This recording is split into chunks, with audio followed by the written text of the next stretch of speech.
The modern plague we know as the algae bloom arrived this past weekend, just as the scientists had predicted.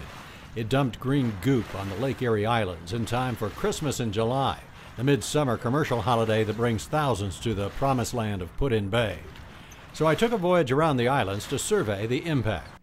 We started our trip around the Lake Erie Islands over here at Catawba and then headed up to what's called the South Passage, this area along in here.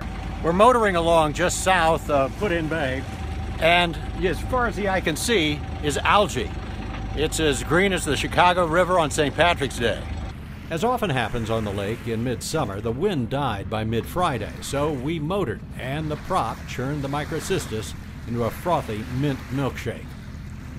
Then we headed on over to Kelly's Island and stopped in at Portside Marina for the night. The south wind funneled algae into the marina, and the sludge piled up like oily paint.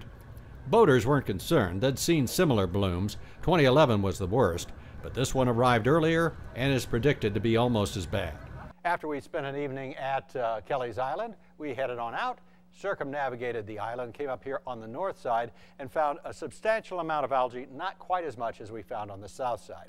On this particular Saturday, wind and current shredded the algae into clearly defined bands.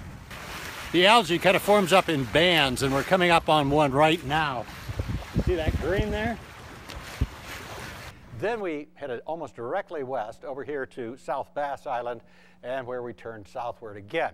Now we headed back down to the South Passage, and north of Catawba Island, only 24 hours after we had been there, we found it to be relatively clear. So those southerly winds had pushed the algae northward overnight. The researchers' forecast of a near-record algae bloom appears to be accurate, but no one can forecast where the bloom will show up, and this past weekend the islands took the worst of it.